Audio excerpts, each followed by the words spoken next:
What's up, Laker Nation, and welcome into episode 17 of the LakeShow Flow. I'm Gio with my co-host Joe. What's up, y'all? So today's video is going to be a little bit different. We are going to be looking forward, to after the All-Star break. We are coming off of 2 back-to-back losses, and we just we notice things that are happening, with coaching and things that we got to get better at. Obviously, the team's not healthy right now, but we have some stuff to look forward to, some stuff that we could be concerned about going forward. If you're new to the channel, make sure you subscribe. Leave us a like, comment, share the video if you're being extra generous. And yeah, so let's get into it. So the recurring theme that I noticed in both of these games, that, the 2 different games, we had different players missing in each of them. AD's obviously been out. Then we had Marc Gasol out last second for the Suns game, as well as Kuz kind of last second. So for that game, we lost 114-104. And what'd you notice? What do you think contributed to that loss the most for that one?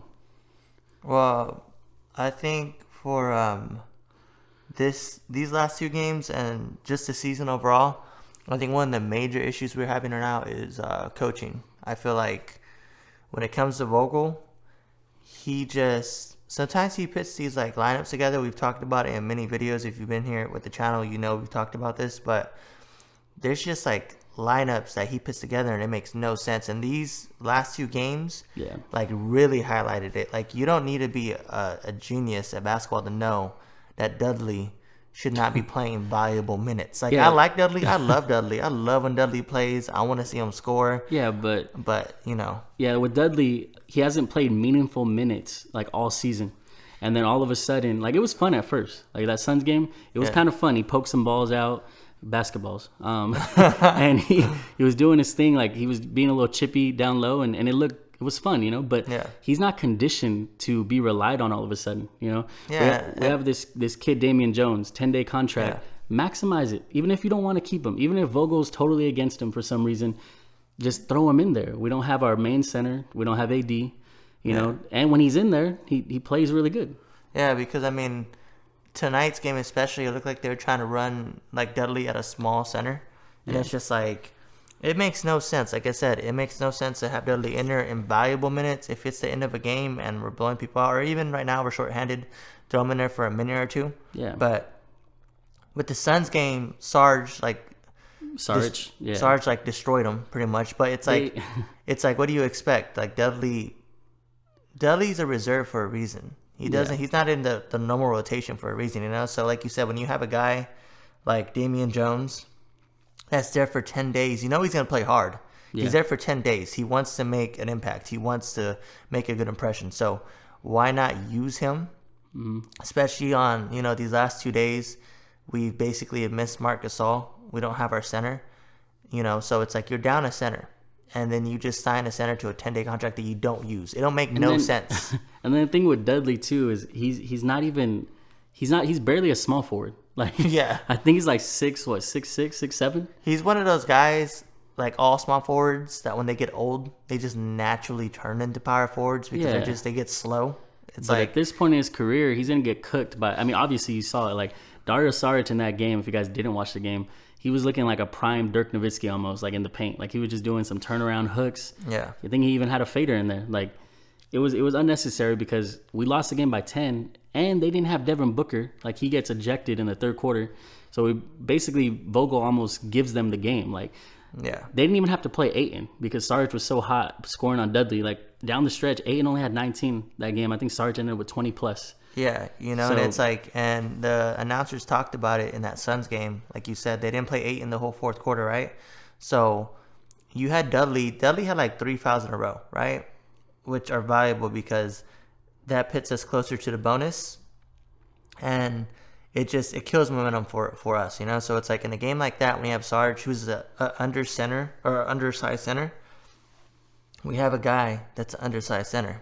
Yeah, we have Montrezl Harrell. We literally have guys for these situations, and it's they're specifically made for these situations. And Vogel continues to fail to put out the right lineups to put us in success. It's just so weird because that game, I feel we should have won for sure. With LeBron, we should never lose a game where LeBron drops 38. First of all, second, like you said with Harrell Harrell got the nod for the start, and it's the first time starting. He played 17 minutes. It's like Vogel gets so focused on, okay, I wrote down how many minutes he's going to get. I don't care if he starts. He's playing 17 minutes. It's almost like a few games when they had started Kuzma, and Kuzma didn't actually play starter minutes. He's starting on paper, but he's getting bench player minutes. So that shot us in the foot with that game. I think we could have easily had a little bit of momentum. Like I said, LeBron was going off. He did all he could down the stretch. Maybe force some threes down the stretch, but we were kind of just throwing stuff up at that point. A game we shouldn't have lost. And even CP3, he's a guy that can, he didn't even have a crazy game. He had 9 points, I think. He makes the Suns better for sure. But I don't know. It was a hot Phoenix team that we could have beat. I think they had won 16 out of the last 17. Yeah. So now they go up to the second seed, and I think we got knocked down to 4. But yeah, like we said, go two back-to-back losses, and then we move on to the Kings game. And we're even more shorthanded. We have no LeBron this time. Caruso last second not in the game. Same thing with Marc Gasol, COVID protocols, and then AD. Obviously, he's not gonna be back till probably after the All-Star break. Yeah. So yeah, once again, our guys are fighting. You got Kuz, Harrell, Trez. I said Trez twice. Kuz, Harrell, Schroeder, just all stepping up, having 20 plus. Yeah, they had really good games, and I think what I like about that game specifically that I haven't seen all year is the offense didn't look stagnant. People actually moved.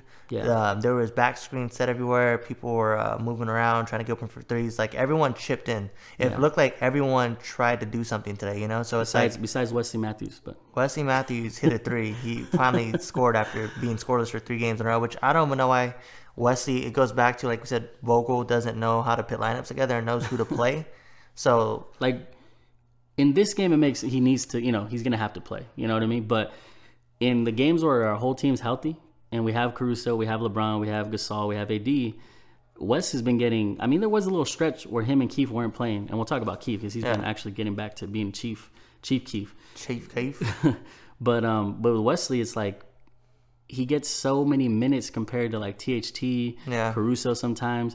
And these guys, as reckless as my boy THT is, I've said it before a long time ago, I would rather see him being reckless and, possibly making plays, maybe getting some turnovers, than Wesley that just doesn't offer anything but these threes that, spot up threes that he doesn't even make, Yeah, he's not productive enough, So, one thing I would like to see change from what we've seen in the first half of the season is the offense, like I said, not being so stagnant. We've seen, obviously, these got guys that could step up. We got guys that, if you just give them opportunities, it could work. I feel like Dennis Schroeder is slowly getting a little bit more confidence back. The last few games, he's had some pretty big games. Kuzma, when he starts, he shows that he could excel. I feel like Kuzma's just he does what's needed. Yeah, I'll go for it. And then THT is another guy that's slowly getting better, I feel like. So yeah, he's starting to, he still has his turnovers. He's technically a rookie, like we said before, but he is getting better at, looking at who's next to him, who's cutting, and he gets these easy dump offs because he attracts so much attention going in because everyone knows he could finish. Yeah. So if he actually looks and then Trez is trailing, Kuz, whoever it is, he's getting better at doing that. So I'd like to, like you said, I'd like to see him getting more minutes. And then back to what you said earlier about the offense being a little better this game without LeBron, without AD. It's obviously, we have players that do stand around and kind of just let them ISO because they're the superstars, but they need people to pass out to, So like you said, we need more movement. We need them to play as if LeBron and AD are just another player because you can't sit around and just be stargazing, Because, we have more movement, like you said, from even KCP. He had 7 quick points, As quiet and streaky as he's been, he looked like he was at least, less hesitant to score at first. And then he didn't score again until the late third or early fourth with the 3. Yeah. But so the offense definitely needs to come back. I think the thing is with Vogel too is I know he's a defensive coach, but I'd like we said it before, Kidd to take over as an offensive coordinator type of thing. Yeah. Because I don't know what it is about Vogel's system, but if it's not, it's basically if LeBron and AD can't create an ISO play or even shooter, we don't really have any plays designed. When we said this a lot before. Yeah. So, Yeah, I feel like with us too. Um, Obviously, I feel like we need to be better defensively too, though, because yes, defensive efficiency we're up there, but when you have a game where you shoot over 50% and Yeah. you still lose, obviously it's not your offense that's lacking, because Yeah. if you're shooting over 50%, you should be winning games. Yeah. So the defensive department, even though the numbers say we're great, Yeah. I feel like we need to be better defensively. I feel like people need to start stepping up more. I feel like the paint, Damian Jones has offered a paint presence when he's in there. Yeah. He's blocking shots. People are not going there as easy. So I feel like we need to just get more of a defensive mentality, because yes, we're good at switching things and stuff like that, but I feel like just being on ball defenders, we could be a lot better, you know. So hopefully that improves over the All-Star break, you know. Yeah, hopefully, guys get rested and, get the rest they need to come back and make extra effort. LeBron was making some crazy effort the last few games. Yeah. And I think we talked about it in the last video, that Schroeder kind of allows him to save some energy for the defensive end, because he went up there against Ayton a couple times. One of them, he just like palmed the ball with both hands and like fell to the ground. I thought it was kind of dangerous to see him do that. But I mean, he came out with no injuries. I mean, from what we see, because Vogel did mention that LeBron, they kind of recommended him sit out this game, because LeBron, I don't think he wants to sit out, like we talked about that. But before the game, I saw a tweet from Magic Mike Trudell. Magic Mike Trudell. And he said, Frank Vogel said LeBron is pretty banged up right now, particularly with his sore ankle, and they encouraged him to take the opportunity to get treatment and rest. It's the first game he's missed all season. So I think it's good for him, because yeah, he needs rest, you know. And by the way, if you do want Laker news, just look at Twitter at Laker Reporter. Oh yeah, that's his handle, at Laker Reporter. That's Magic Mike's handle on Twitter. And then don't forget ours. It's at LakeShow Flow. I need to be more active on there, but yeah, I'll retweet pretty much everything he tweets. I'll retweet it from now on. At Laker Reporter. At Laker. If you missed that, at Laker Reporter. It's pretty simple, It's so simple. But back to LeBron. It's good that he listened to the coaching staff and took this day off, because he still has to play in the All-Star game, and that's like the best competition. Like, it's one thing to play against a team of players that they might have a star or two, but he's he's going to be in a highly competitive game on Sunday, which I mean, hopefully it's competitive. You never know. I think also too, though, he took a game off because I think he thought we could have handled the Kings. Yeah, that too. They've been bad. Yeah. They've been bad defensively. They're the worst defensive team in the league. But I think going forward, what I saw these last few games I wasn't seeing in the beginning of the year. I feel like LeBron's letting Dennis lead the break more. Yeah. Like, when they get a rebound, it doesn't go straight to LeBron. I feel like not this game past, but the previous game against the Suns, if you watch the game, there's a lot of times he just passes it off to Schroeder, and Schroeder takes the transition offense, and I feel like it gives LeBron just less stress, because I mean, getting the ball and trying to push it up court on transition, it's a lot of work. Yeah. It's a lot of running. And if you've never been on a basketball court before, a real basketball court, trust me, they're not short. Like, they're pretty far, So I feel like hopefully going forward, maybe with transitions, I'm not saying I want the ball out of LeBron's hand, because he is so good in transition, but if it's not an obvious thing where he's just going to be able to go coast to coast, just give the shooter and let shooter take the ball up, because it preserves his energy. And LeBron, he can be dangerous too going to the basket. Like, if he gets open or gets past someone and gets a pass from Shooter or someone else, like, I trust LeBron finishing over like some crazy pass to someone that we're not used to. You know what I mean? Like, he'll just book it to people sometimes.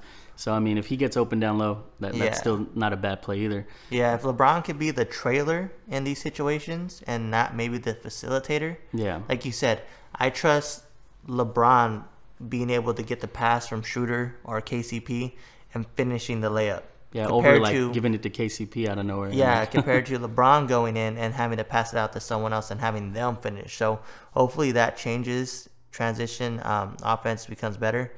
And then I think with us, we need to get more efficient on our threes.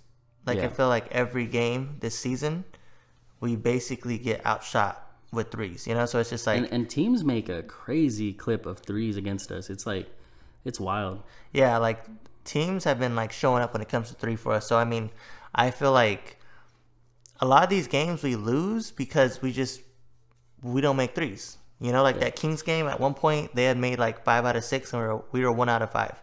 And it was only like an 8-point game. So those 8 points, it's just contributing from the extra point from 3 points. So we need to change that and get more consistent and guarding the 3-point. Yeah, and that Kings game, we didn't say the final, but it was 123 to 120. It came down to pretty much the last shot. Like we had some chances. Buddy Hield just played out of his mind, and it's always one player from a team that just plays like their best game of the season, pretty much. But yeah, I mean, we had a chance to win that one, but like we said, both games pretty much we should have had Damian Jones playing more. I think his contract's going to expire before we even come back to the court. So I was telling Joe at the end, it's like, why not just throw him in there, see what he does? I mean, even if, like I said in the beginning of this video, if you don't want him for some reason, then who cares? But you need him right now. You know what I mean? If you don't want him going forward, at least maximize him right now. Yeah. So I feel like that was another winnable game. But yeah, I mean, the Lakers right now at this point, our record, you know, we had a short off season. It was 71 games. And, you know, a lot of people probably expected us to be affected by that a lot. But right now we're 4th in the West. We're still number 1 in defensive rating. Which is crazy. 2nd in blocks, which is weird too. We're 18th in offensive rating, which I think that... middle of the pack, pretty much. Yeah, I think that comes down to a lot of, you know, we've had a lot of no AD. We've had games with Schroeder missed. I hope to see that increase, though. You know, with LeBron actually letting Schroeder control the offense more, hopefully we go up. We're only 24th in three-point percentage. So we need to stop trying to be a three-point team, too. Yeah. Because it's almost like, even on fast breaks, you know, I should have mentioned this when we're talking about that. Like KCP and like Wes, it's like nobody cuts to the basket. Yeah. They just want to go to their corner. They go to the corner. It's just so weird. Like, I get it. You know, LeBron's a big body that might drive in and go through you, too, if you try to, you know, his own teammates sometimes. But you got to give him an option. Like we said, like you got to give him another guy to look at down low instead of always just having to finish it. Yeah. But I feel like with that, though, if we're not going to be a three-point shooting team, then you got to defend the three also, because you can't not make threes or, you know, not try to become that type of offense if the other team's making them. Because like you said, you're going to trade 2 for 3s. And then I believe I heard it like I think it was on ESPN or maybe even like The Herd or something like that. But the league is actually better this year as far as offense. I think the league is at like a couple points higher average than it was the last year, right? And I think people are actually shooting threes at a higher clip than they were the year before. So I feel like when it comes to us being able to repeat offensively, we need to have, just like I said, people need to be more consistent, and offensively we need to be more efficient, because like I said, we're in the middle of the pack. You can't win games being in the middle of the pack. Yeah, you know, like as much. I'm sorry for interrupting you, but as much as defense wins championships, we know like the eye test ain't lying. Like on paper, yes, we're number 1, but obviously not. I think we also saw it pop up where it says we're not number 1 in the paint. You know, so we're giving up that. But like you said, with offense, we're gonna have to match teams like the Nets, teams like the Bucks, the Sixers. Like if we play them, all 3 of those teams in the finals, they're gonna have, even the Celtics. They got scorers. They got players that can. If we're not keeping up with them offensively, then we're gonna lose. You know. Well, I feel like when it comes to numbers too, though, you can't look at numbers and not look at the narrative either. Like I feel like numbers are so deceiving. Like you could easily. I've been deceived by that number 1 defense all year. Yeah, because if you watch Laker games, if you're a diehard and you watch the games, we do not look number 1. Like not even close. So it's like. And if we are, we're probably like, it must be a close race. Like it has to be. It has to be. We're not blowing that stat out of the water. It has to be maybe we're number 1 by 3 points or 5 points, you know? So I mean, and we've had an easier schedule in the beginning, so that we've been talking about it. It might be a little inflated, but when we talk about these guys that aren't knocking down shots consistently, I mean, we can talk about a little bit about trades right now, you know, because it is coming up. It's going to be March 29th. We got it wrong earlier in the year. We thought it was earlier in March, but it's actually March 29th. At this point, if someone wants to take Wesley, I'm cool with that. I don't think anyone's taking Wesley, dude. Like, I think realistically, if we're gonna make a trade, and we've talked about it before, which I don't want to see happen, but I think Kuzma is the most valuable guy to trade right now, and the most realistic guy because he's young. Teams are willing to take a chance. He's under contract. But everyone else, like I said, no one's taking Wesley. KCP even. I would throw KCP in there too, but I feel like he's not gonna. Yeah, we're not gonna get nobody for those guys. Yeah, we're not getting that then, you know. And I mean, I don't know how we don't have picks anymore. I don't think because we traded them all to get AD pretty much. Yeah, I think we can't. We don't have a tradable first round pick to like. I think it was like the 2026 or something. We have no picks, but basically, I think with us, we still need a center. Obviously, if Damian Jones is not the answer, we still need to shop around for a center. Yeah, if they don't think he's the answer, then we better be pretty active on the buyout market. Yeah. Like, we really need to make a run at Drummond if he's available. The Nets, I heard, could offer him more money because of some exception of Karis LeVert, something like that. He's going to get a lot of offers. So I'd rather, honestly, if we're not going to get him and the Nets are going to get him because they have more money, he's going to go for that. Yeah. I'd rather just see him get traded, you know, like, and we don't have to worry about that. More realistically, maybe like Hassan Whiteside. I've seen his name out there. Yeah. I didn't even see him play today with the Kings. Kings. He's pretty much riding the bench over there. He's not even making that much money. I think what I saw was like 3.5 or something like that. Like he's not. Oh yeah, I think he's like on a minimum. Yeah. Yeah, so he's not making any money. So we can trade an expendable piece if they're just willing to swap. You know, I would trade Wesley for him because it's a need. You know what I mean? I would too, and I mean, I feel like with him, he's still young, and I feel like a lot of players. I feel like it's just when you're unmotivated because. It's probably hard to be motivated when playing with the Kings because let's be honest. I mean, we did lose to them, but still, they're not a threat. They ain't winning no chip. They're not winning a championship. Yeah, I feel like when players get into a market where they could be useful and they know, like, okay, I'm fighting for something. Yeah. All of a sudden, they become good again. You know what I'm saying? So I feel like because he has the ability and he's tall. He's one of the few 7-foot centers, you know, in the league. So I would definitely make a run. And we're not going to depend on him, you know, to be a main piece. You know, most of the time, like when he was in Miami, he was like one of their main pieces. In Portland, they really needed, you know, him to be active. I mean, they did have Nurkic, but I think they got him when Nurkic was hurt. Yeah. So in our system, he's not going to be dependent so much on. I like Damian Jones. It would be nice if they keep him. But the way Vogel's mismanaged his minutes, I feel like maybe on paper, you know, when they look at the stats, they might not give him another contract because of that. So that's Vogel's fault to me because I think we could have had like a hidden gem if we gave him more minutes. I think the only thing that would suck about having like a Hassan Whiteside is that the way we run our offense, we have our center play on the 3-point line. So it's just like... It would be a different role, yeah. He would, offensively, I think he would be kind of, wouldn't be as good. Yeah. Maybe just some pick-and-roll lobs type of situations. But defensively...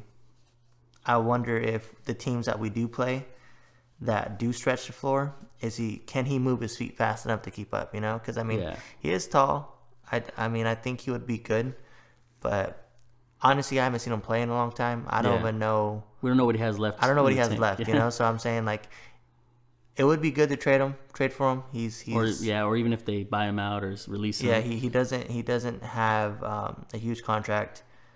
And I mean, I'd be willing to do it, but honestly, with the way I'm seeing Jones play, I'm okay with keeping Jones. Like I'm just okay with it. I don't need to go out there and get someone else right now. Yeah, I'm just worried, you know, that Pelinka might say, I don't know, like Vogel. A lot of these 10-day contracts, they don't really pan out most of the time, just because I don't know if it's the coaching, they're not used to throwing. Maybe they forget. I don't know what it is. Yeah. I don't know how he could forget him. You know, he's almost 7 feet. He started the game. Like I know. I don't know. So, like we said, I mean, with trades, and you mentioned earlier, like with Kuz is more realistic, THT, all these young potential pieces. I don't want to give them up for a dumb trade. Like yeah, I want something good in return. Like I'm not trading Kuz for some just mid-level guy. Yeah. You know? Like, I had heard, I told you about Victor Oladipo, how he doesn't want to be in Houston. Yeah. They're pretty much rebuilding, and he is a little injury-prone. So, he is. That's the only thing that scares me with him, is because I don't care how good you are. If you're hurt and you're not available, it doesn't matter. So yeah, they say the best ability is availability. Exactly. So if he ain't available, then I wouldn't trade the farm for him at this point in his career. And what you said with the injury history, but if you can get him, and it's kind of like a high risk, low risk, high reward. If he gets injured, you just don't. He's on a contract year. You just don't re-sign him next year. Or you get him for cheap. You know what I mean? Like maybe he'll come back when have one more run, try to get healthy, play in LA for a contender. Maybe we get him for cheap. But at the same time, I don't want to give up Kuz and THT for him. Mm-hmm. I don't even want to give up Kuz for him. If anything, maybe I'd be okay with giving up THT because I feel like Oladipo's a more blossomed guard than THT is right now. But those are all hypotheticals. I like our team the way it is. I think even with Damian Jones on it, I think if we give him, lock him in for the rest of the year, minimum contract. Yeah. If you can't get someone like Drummond like that. But that's pretty much it, man. I mean, going forward, coming out of the All-Star break, like we said, we're going to be healthy. You know, AD, if he needs a little more rest, I'd give it to him. LeBron should be good to go. I'm pretty sure, he had to be really convinced to sit this one out. So I'm pretty sure he's going to be good to go. Yeah. And our team is good. It's mostly just coaching. Some boneheaded coaching moves, Yeah. Like playing this weird. We already got into it. The small ball thing, just it ain't our look, especially with Jared Dudley. But yeah, that's gonna do it for this episode. If you're new to the channel, like we said, hit that subscribe button, comments, because we love interacting with people. We are gonna have a little break as the Lakers go on their break. But if there's anything else that breaks, like news, trades, then best believe we'll come out with something.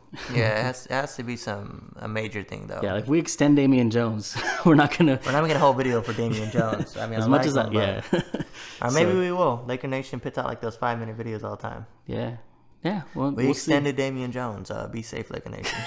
That'll be as quick as it is. But yeah, just expect a little bit of a break from the channel if you are a regular here.